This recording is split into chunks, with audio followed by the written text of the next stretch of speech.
Usually, when we look at a biological process, there's this underlying expectation of absolute clinical precision. Right, yeah, like it's observable and repeatable. Exactly. You put a slide under a microscope, you watch cell division, and there's that beautiful, clean splitting of the nucleus. The biologist points to it and says, there, that is mitosis. We know exactly how and why it happens. And that's comforting, honestly. We naturally gravitate towards systems that can be just sort of neatly categorized and mapped out under a lens. But then you step away from the microscope and you face humanity's oldest, most profound mystery. Oh boy. Right, like what happens when we die? Do we come back? And if we do, why don't we remember any of it? And suddenly that scientific precision just vanishes. Poof, gone. We find ourselves wandering through this philosophical landscape that is, to put it mildly, murky. We're relying on ancient texts, poetry, faith, or just, pure speculation. It is the absolute definition of diagnostic muddy waters. For thousands of years, we've essentially been operating in the dark, trying to build a structural understanding of life and death using the tools of emotion and mythology. Right. But what if it wasn't murky?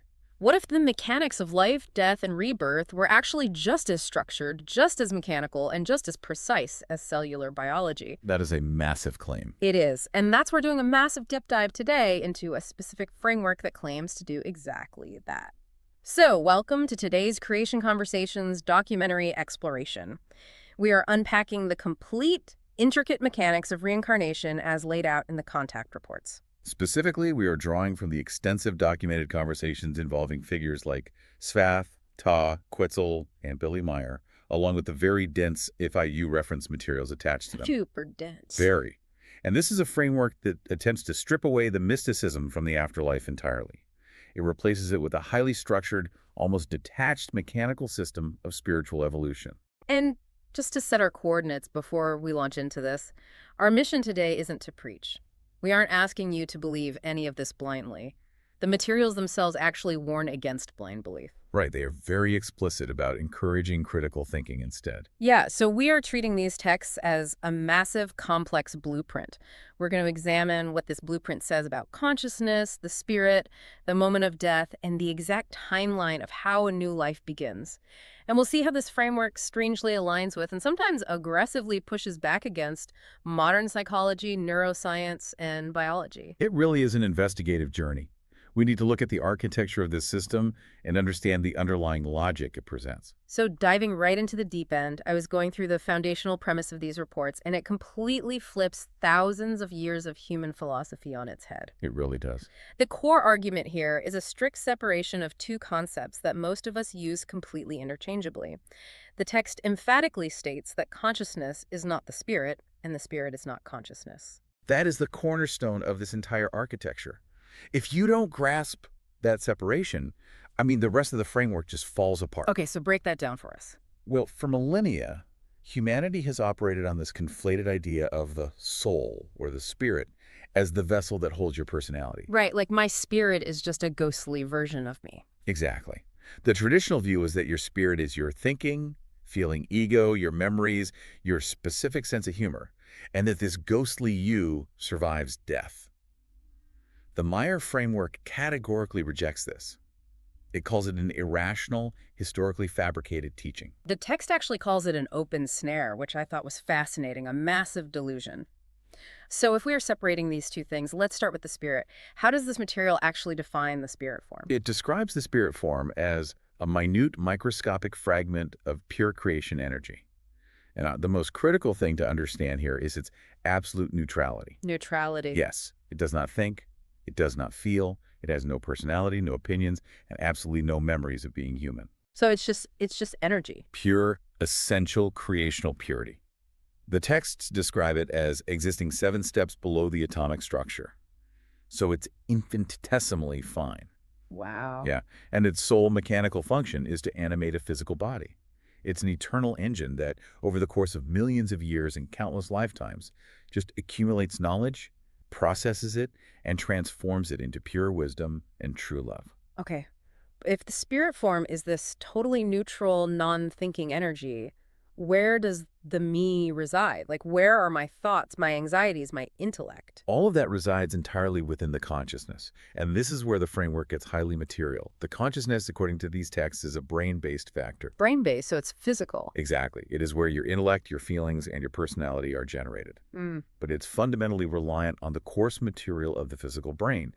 It cannot exist without the brain, but, and this is key, the brain cannot function unless it is activated by what the text calls creation life energy. Which is tied to that neutral spirit form. You got it. I was trying to wrap my head around this, and it feels very much like a computer architecture.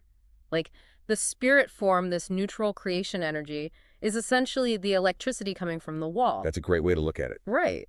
Because the electricity doesn't know what my desktop wallpaper is. It doesn't care about my saved documents or my browsing history. It just provides the vitalizing force. Right. The hardware is my physical, biological brain, and the consciousness, my personality, my memories, is the software, the operating system running on that hardware. That analogy maps perfectly to the mechanics described in the reports. The electricity brings the system online. Once the hardware is powered up, the software can run, process new data, and interact with the world. But the electricity itself remains entirely neutral. But that raises a massive historical question for me. What's that? If the spirit doesn't think or feel, and never has, why is almost every esoteric and religious tradition on Earth built around the idea that our spirit is exactly what carries our personality into the afterlife? It's a huge contradiction. It is, and I was looking at the linguistic history provided in Contact Report 911, and the explanation for how this misunderstanding happened is genuinely fascinating. It apparently all traces back to the evolution of a single word. Yes, the evolution of the word Geist, which is the German word for spirit or ghost. Ah. The texts provide a very granular etymological history here. I really go deep into the linguistic weeds. They do. They trace the modern concept of a supernatural spirit back to an ancient earthly word from the Celto-Ticerian languages. The word was Geist. And geese didn't mean anything supernatural at all, right? Not in the slightest. Originally, Geist strictly referred to the thinking consciousness of a human being. It was just a practical, descriptive term for the intellect, the subjective inwardness of the mind, the ego. Basically the ancient way of describing the software running on the brain. Exactly. So how did it mutate from a practical term for the mind into a magical, invisible ghost? Well, language drifts, right? Especially when a civilization lacks the scientific tools to explain their environment. As early humans encountered violent, inexplicable forces of nature like massive storms, earthquakes, the aurora borealis, they began to project their own understanding of intellect or Geist onto those natural forces. Oh, I see, like giving the storm a personality. Exactly. So the term mutated, Geist, Yeah. shifted into Geist, and then variations like the West Germanic Goizdo emerged. And these new words were specifically used to describe supernatural entities, demons, or invisible forces. And the texts point out that when early Christianity began moving north of the Alps, it encountered these pagan, Germanic linguistic structures. The religion needed a way to explain complex theological concepts to these populations, so they just co-opted the mutated word. Yes, they took Geist and used it as the direct translation for the Latin Spiritus Sanctus, the Holy Spirit. And that was the linguistic point of no return. Suddenly, human beings were being actively taught that they possessed a spiritual power inside them. There was a thinking, feeling entity. The intellect and the eternal energy were fused into one concept. And the texts argue that this created a massive, enduring delusion. The idea of a ghost in the machine that survives death with its personality intact. Precisely. Which brings us to the moment of death, and arguably the most confronting part of this entire framework. Confronting is a good word for it, because if the personality, the software, is intrinsically tied to the material brain, what happens when that hardware fails? When the physical body dies, what exactly survives? To understand this, we have to look closely at the death-life flowchart included in the reference materials. When the physical body perishes, the material brain dies. And because the consciousness and the personality are generated by that specific brain, they cannot survive intact. So they don't migrate to some cosmic thumb drive as a perfectly preserved playable video file of your life. No, they do not. So I don't get to wake up in a realm of light, look down at my hands and say, oh good, I'm still me and I still love smooth jazz and have a crippling fear of spiders. No, you don't. According to the texts, that version of you ceases to operate entirely. Instead, the spirit form and the associated consciousness block enter what the reports call the realm of the beyond. But not like a heaven with pearly gates. No, it's described not as a physical location, but as a perpetual pool of total creation energy. Okay, so what happens when it hits that pool? It enters a highly structured, accelerated processing phase. The creation life energy, which is the evolutionary force that was running the consciousness, it takes all the accumulated knowledge, the experiences, and the data of the past life and processes it. And the flowchart explicitly states that everything started but not completed in life is reviewed and resolved in seconds. Yes, in seconds. Okay, stop right there. Resolved in seconds. How is that mechanically possible? We're talking about a lifetime of unresolved neuroses, complex grief, unwritten novels, unsaid apologies. How does an energy field process 80 years of dense human emotion in a few seconds? Because it is no longer bound by the slow chemical processing speed of biological neurology. Oh, because it's not a physical brain anymore. Right. It's an energetic distillation.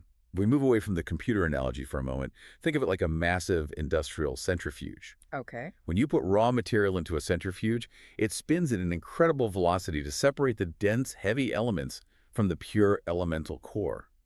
The processing phase in the beyond isn't a therapy session where the energy sits around contemplating its regrets. It's not sitting on a couch in the afterlife. Exactly. It is a high-speed mechanical separation of the trivial material data from the pure evolutionary wisdom. And once that centrifuge stops spinning, once the wisdom is extracted, the text says the personality itself dissolves. It completely transforms into pure overall consciousness block energy. It is definitively mathematically erased. The texts state plainly that the new consciousness that will eventually be created for the next incarnation has nothing more in common and nothing more to do with, and also no memory of the old preceding conditions of the last life. This is the part that I think is incredibly heavy for a lot of people. It's very heavy. If my quirks, my specific memories of my childhood, my current ego, are definitively erased. I mean, that sounds terrifyingly bleak. It sounds like spiritual annihilation. How does the text justify this erasure? It sounds stark because we are inherently attached to our egos. We view the universe through the lens of our current identity. But what's fascinating here is how the framework reframes this. It doesn't see it as annihilation, but as perfect evolutionary efficiency. Efficiency. Yeah. The text argues that the trivial desires, the fears, the cultural biases of your current ego are entirely impermanent. They belong to the material world of this specific century. Right. Like if you took the exact personality of a 12th century blacksmith who was terrified of eclipses and obsessed with medieval class structures and dropped that exact ego into a modern 21st century body, it would be a massive hindrance. It would be absolutely paralyzing. The ego must dissolve so that a fresh, unburdened perspective can take over.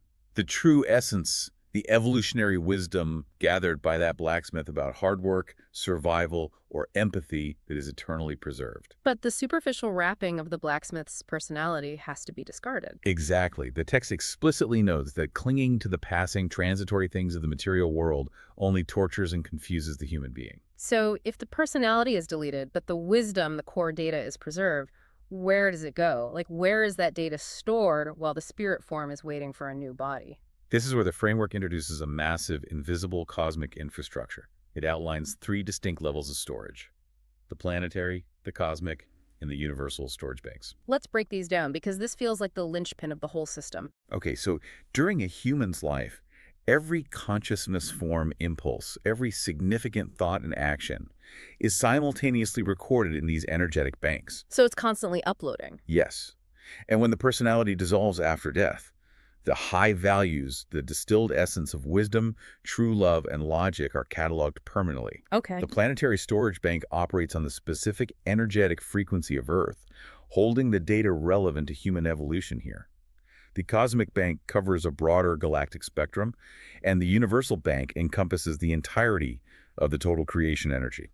But how is this data formatted? Because if my memories are erased, it's not storing a narrative, right? It's not a cosmic library with a book titled The Life and Times of Bob. Exactly. It does not store narratives. Yeah. It stores energetic impulses. It's the difference between memorizing the recipe for a complex dish and the actual instinctual knowledge of how to balance those flavors. Well, that's a good way to put it. The bank doesn't store the memory of how you learn to build a fire by rubbing sticks together. Yeah. It stores the pure energetic impulse of the knowledge of combustion and survival. Now, here's where it gets really interesting. While reading through this section on the storage banks, the text makes a direct, incredibly specific connection to modern psychology, specifically to Carl Jung. Yes, the meeting at the Berkeley Hospital. I was blown away by this historical anecdote in Contact Report 200. The text details how Billy Meier, as a young man named Edward, actually met Professor Carl Gustav Jung in Zurich. The timeline is placed somewhere in the late 1940s or early 50s. Great. And young Edward was waiting outside the psychiatric hospital for an acquaintance. Jung, who was apparently a friend of Edward's teacher, happened to be walking by, recognized the boy from a photograph, and they ended up having an intensive 46-minute conversation right there on the hospital grounds. And what we need to focus on from that historical crossover is how the Meier texts map their concept of the storage banks directly onto Jung's psychological framework. Right, because Jung is famous for his theory of the collective unconscious. Exactly. The idea that human beings inherit universal blueprints of knowledge, instincts, and archetypes that we all share beneath our conscious awareness. Jung believed we don't come into the world as completely blank slates. We bring a deep ancestral psychological architecture with us. And the contact reports state that what Jung brilliantly identified as the collective unconscious is, in reality, the human subconscious connecting to these vast energetic storage banks. Jung was basically observing the psychological shadow of this massive mechanical process. So our subconscious mind has a direct uplink to this planetary cloud of impulses. But why can't we access it consciously? If the data is there, why can't I just sit down, meditate, and consciously download the blueprint for a hyperdrive engine that some past version of me worked on? Because of the frequency barrier. Frequency barrier. The framework explains that our coarse material brain, our physical neurobiology, operates on a dense, slow frequency. The storage banks and the creation life energy operate on an infinitesimally fine, high-frequency spiritual level. The material brain simply cannot penetrate that spiritual frequency to retrieve a conscious narrative memory. It just doesn't have the bandwidth. Exactly. So how does the data ever get back to us? Through inspiration and intuition. The text is very careful to differentiate between a normal idea, something you figure out through external observation, and an inspiration of the subconsciousness. Okay, so what's the mechanism there? The subconscious acts as a receiver. It captures an impulse from the storage bank, which the texts describe as being iotaful capture.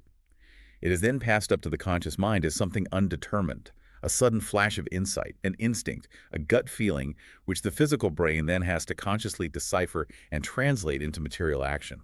It's that moment where you're looking at a complex problem and suddenly you just understand the architecture of the solution and you have no earthly idea where that understanding came from. Exactly. This framework says that wasn't a random firing of synapses. That was your material brain successfully decoding a raw, energetic impulse downloaded from your own past life storage bank. You are literally pulling down the compressed ZIP file of your past evolutionary labor and unzipping it in the present moment. Okay, so we have the spirit form, which is the neutral energy. We have the storage banks holding all the distilled wisdom.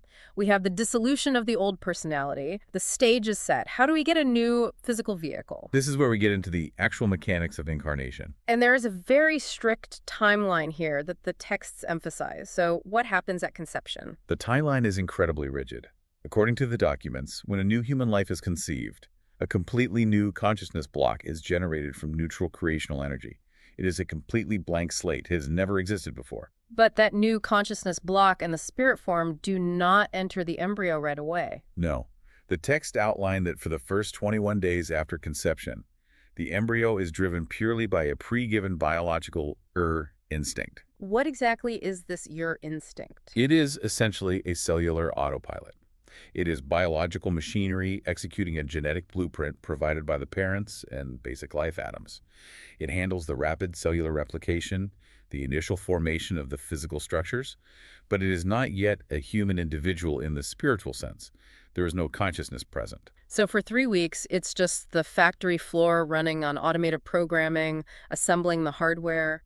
That is the exact mechanism described. It is only on the 21st day after conception that the spirit form and the newly minted consciousness block the creation life energy actually enter the fetus. Day 21, exactly. Yes, that specific moment on day 21 is the moment of true incarnation. That is when the biological machinery is animated by creational energy and the individual's new evolutionary journey officially begins. Now, I noticed reading through Contact Report 200 that this 21-day rule creates a massive ideological collision with certain religious doctrines, specifically regarding when human life and reason begin. Oh, absolutely. And the texts don't shy away from this at all. They confront it head-on. The source material contains a very sharp, explicit rebuke of religious figures who claim that a reason-gifted human individual exists from the exact moment of conception. The texts specifically name Cardinal Lehman, referencing statements he made in 1991, and they vehemently oppose that theological stance. Yeah, and we are just reporting what's in the text here, but the language used in the reports is highly critical. It refers to the idea of a fetus being a fully realized spiritual individual at conception as an absurd and erroneous claim, and attributes it to the teachings of ignorant laymen or erring religionists. It draws an absolute, unyielding line at that 21st day. And if we step back from the controversy, we have to ask why this 21-day distinction is so structurally vital to the underlying philosophy of this entire framework. Why does the machinery demand this delay? It seems like it's about maintaining that strict separation we talked about at the very beginning, the separation between the biological meat suit and the eternal energetic driver. Right. If the spirit enters at the exact moment of biological conception, the line between biology and spirit becomes blurred.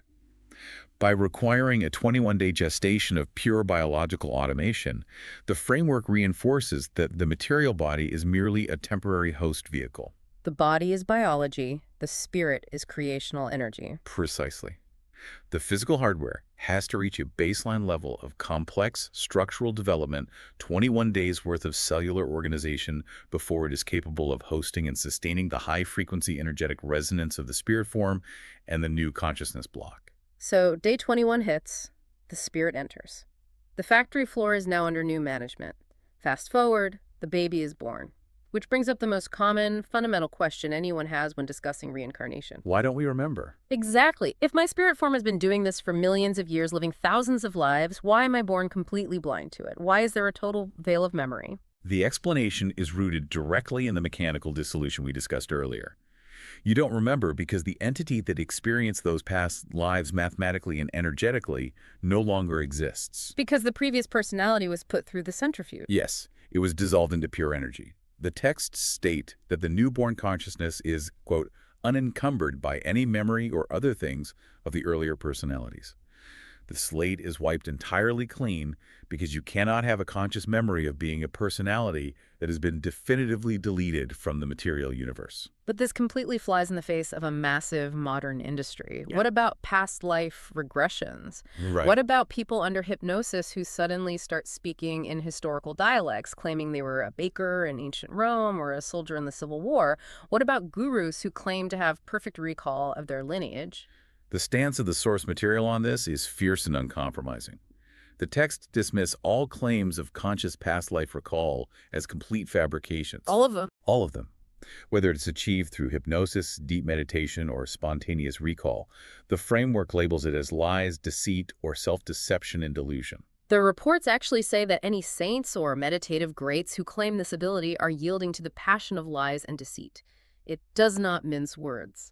Because, mechanically, it is deemed impossible. The coarse material brain cannot breach the frequency of the creation life energy to retrieve a narrative file. Although the text does mention one anomaly, right? It does. It mentions a hyper-rare scenario where a life expires for an extremely short time and the energy somehow revives a personality. But it stresses that this is an absolute rarity. Like almost inexplicable. Right. So rare that even the extraterrestrial pleasure sources consider it almost inexplicable. But for 99.999% of humanity, accessing a conscious memory of a past life is a mechanical impossibility. Okay, I have to challenge the logic of the framework here. Go for it. If the whole point of this millions of years cycle is to learn and evolve, how do we learn if we can't remember our mistakes? If I take an advanced calculus class, but the professor wipes my memory completely before the final exam, what was the point of sitting through the lectures? That is the natural, logical counter-argument. But if we connect this to the bigger picture of human psychology, the texts reveal a hidden, almost merciful genius to this system. We just talked about the burden of a 12th century ego. Now multiply that. Okay. Imagine actually possessing the vivid, conscious, emotional memory of thousands of lifetimes. Oh, wow. Imagine remembering with perfect clarity every severe trauma you ever endured, every time you starved to death, every murder you committed in a fit of rage, and every time you were the victim of violence. Every child you outlived, every heartbreak over 10,000 years. The psychological weight of that would be utterly crushing. A human brain can barely process the trauma of one moderately difficult lifetime without breaking down. Exactly. It would paralyze the consciousness. The physical brain would shatter under the guilt, the grief, and the sheer volume of data. Therefore, the system is designed as an evolutionary safety valve. It distills the vast traumatic experiences into silent impulses. Right. You don't have to remember the agony of burning your hand in a fire in 1842, smelling the burning flesh, feeling the panic. You are simply born into your next life with a deeply ingrained intuitive impulse to respect fire. The wisdom survives, but the trauma is deleted. You get the benefit of the lesson without having to carry the psychological burden of the curriculum. Exactly. The slate must be wiped clean so the new personality has the freedom to make new choices without being paralyzed by the weight of ancient history. So what does this all mean for our lives right now? If we are navigating the world based on these bubbling subconscious impulses, how does that shape what we do? Does this framework imply that our lives are pre-planned? Like, is there a cosmic destiny? The framework is very clear on this. There is no preordained destiny written by a cosmic judge.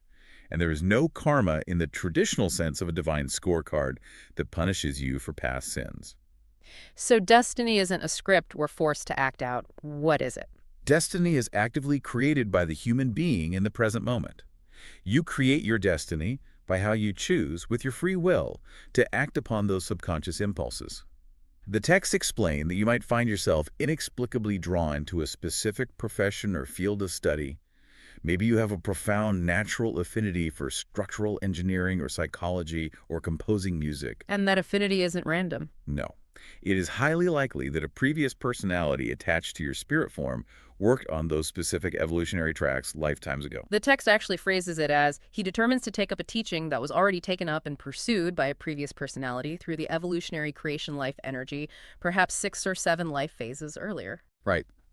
The tools were forged in the past, the impulses bubble up to the surface, and you, today, choose whether or not to pick up those tools and build something new. You are the architect of your current destiny, but you are standing on the unseen foundations laid by your predecessors. Now, to use those tools, to actually build that destiny and gain that wisdom, you need a workspace. You need a crucible.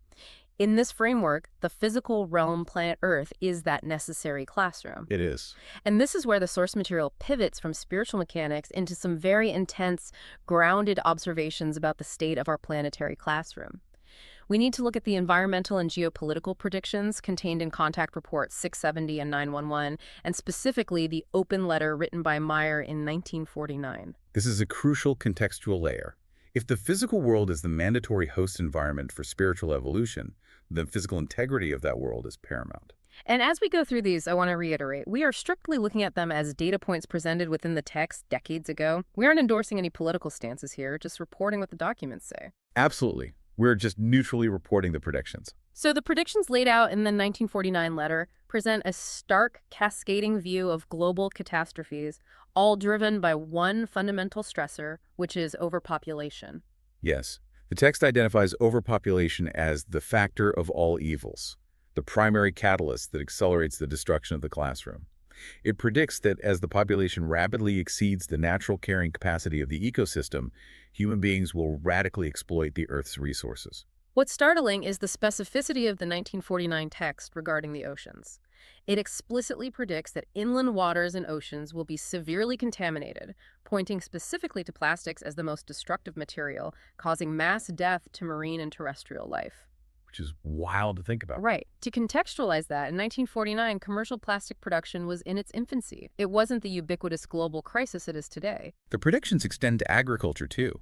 Warning of the massive use of chemical poisons that would lead to the widespread extinction of bird life and insect populations.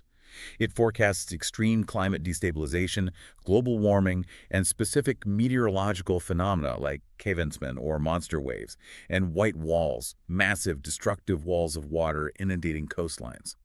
The text even lists imminent tectonic events, predicting a massive earthquake in Morocco on February 29th of the following year, 1950, claiming thousands of lives, as well as specific volcanic eruptions in the Philippines and Papua New Guinea in 1951.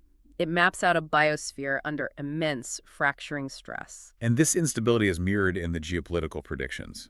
The texts forecast a growing shift toward dictatorships and oppressive control structures. Again, just reporting the text here. Yes, they predict a European Union that will operate like a dictatorship, driving its member nations into horrendous debt through unified currency. They outline scenarios of national bankruptcies and massive institutional fraud where the banking elite siphon millions while destabilizing the financial systems themselves. The 1949 text also includes a warning that America and Europe would attempt to dominate and oppress other countries out of a greed for world domination, and it predicts the rise of a great bear from the East Russia that would eventually push back against this bondage, though it warns this conflict would involve terrible, protracted wars and global terrorism. Moving into the later reports, like Contact Report 911, the text references the machinations of intelligence agencies, specifically CIA operations, and the role of the World Economic Forum, founded in 1971, in pushing comprehensive globalization. It even touches on some truly strange stuff, like the discovery of mummies with non-human manipulated DNA, warning against the dangers of irresponsible genetic manipulation. It does. It also mentions the election of a U.S. President, Trump, noting the intense institutional opposition he would face and questioning whether it was even possible for him to dismantle the entrenched military and intelligence establishments. It extends to critiques of the Swiss government, predicting leaders would act against the population in favor of a pro-EU dictatorship. And it discusses global pandemics, rampantly spreading diseases, breaking out in the 1980s and continuing to destabilize the globe far into the new millennium. The critical question is, why embed all of this geopolitical and environmental anxiety into a framework about the mechanics of the soul? Right, why pivot to that? Because they are intimately mechanically linked. The physical planet is not just a backdrop. It is the vital machinery of evolution. If humanity destroys the environment through overpopulation, chemical pollution, or genetic tampering, they are destroying the host environment required for the spirit form to incarnate. If a population drastically exceeds the carrying capacity of its ecosystem, the ecosystem collapses. If the classroom burns to the ground, the students have nowhere to go to learn. Precisely. The spirit form absolutely requires a physical host to interface with the material world. It needs a body to gather raw data, to make mistakes, to suffer consequences, and to distill those experiences into wisdom. If the physical world is rendered uninhabitable, or the biological vessels are critically compromised, the entire evolutionary engine grinds to a halt. So the warnings contained in these reports are not merely about preserving biological life, they are about protecting the necessary infrastructure of eternal spiritual evolution. It reframes environmentalism and global politics completely. It's no longer just about leaving a nice planet for our grandchildren. It's about preserving the schoolhouse for the entire eternal system. Which leads to the final, ultimate question. If we preserve the schoolhouse and the spirit form keeps incarnating, keeps wiping its memory, keeps learning, where is this all leading? What is the final endgame of this massive mechanical system? The ultimate goal laid out in the framework is breathtaking in its scale. The spirit form continuously cycles through this machinery, gathering tiny fragments of knowledge, refining them into wisdom, and generating true love over the course of millions, perhaps billions of years. Through thousands of fragile physical bodies, through thousands of distinct personalities that bloom and then are completely dissolved. Yes. And over this unimaginable expanse of time, this neutral piece of creational energy evolves. It grows denser with wisdom.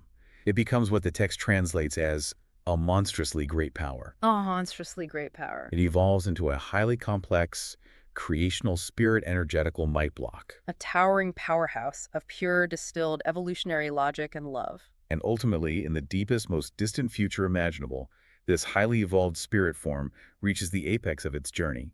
It merges back with creation itself. It returns to the universal consciousness, adding its massive accumulated wisdom to the infinite pool of the eternal total creation energy. To use a metaphor, the single drop of water eventually returns to the infinite ocean, but it returns having experienced and understood the entirety of the material world. Okay, let's pull all of this together because we have covered an immense, staggering amount of conceptual ground today. We started this deep dive looking for the precision of cellular biology within the murky realm of the afterlife. And what we found in these contact reports is exactly that. A system that is rigidly structured, highly mechanical, and completely unsentimental. It is an architecture devoid of romantic attachment to the human ego, yet it is fundamentally mechanically driven by the ultimate pursuit of wisdom and love. We've explored how the spirit form is simply the neutral electricity powering the system. We've seen how consciousness and personality are the biological software running on the hardware of the brain. We've traced the precise mechanics of death, how that software is processed in a high-speed centrifuge, how the data is extracted, and how the personality is then permanently, mathematically dissolved. We examined the vast infrastructure of the planetary storage banks, operating like a cosmic collective unconscious, storing our distilled wisdom as energetic impulses rather than narrative memories. We outlined the strict 21-day timeline of incarnation, where the biological factory floor must prepare the vessel before the creational energy logs in. We looked at the necessity of the memory wipe, understanding that the deletion of our past traumas is the only way our physical brains can survive the burden of eternal evolution. We reframed destiny not as a pre-written script, but as the real-time execution of ancient intuitive impulses. And we looked at the stark warnings regarding our physical planet, understanding that this fragile Earth is the irreplaceable, vital machinery required for this entire spiritual engine to function. It is a system of profound, almost cold efficiency. We are temporary iterations of software running on a timeless, eternal operating system. It completely dismantles the way we view our own importance. And that brings me to a final thought I want to leave you with as we wrap up this exploration. Think about the specific struggles you went through today. The minor frustrations, the complex problems you had to solve, the moments where you had to force yourself to show empathy when you were exhausted. The everyday stuff. Exactly. If this framework is accurate, your current personality with your specific name, your face, your unique anxieties is a one-time only creation. It is destined to be processed, completely dissolved, and never remembered again by anyone, including yourself. Which sounds sad, but But the pure wisdom you extracted from those struggles today will survive. It will echo into eternity, uploaded to a cosmic bank, where it will serve as a guiding, intuitive impulse for a stranger born 1,000 years from now, a stranger you will never consciously know, who is operating on your eternal battery. that's a powerful thought. How does that change the way you value your daily, seemingly mundane struggles right now? You aren't just learning to improve your own life, you are actively building the intuition of the future. When you view human existence through that lens, it changes the diagnostic landscape of our lives entirely. It really does. Thank you for joining us on this deep dive into the mechanics of creation. Keep questioning the structures around you, keep learning from every impulse, and keep exploring the incredible, intricate nature of your own existence.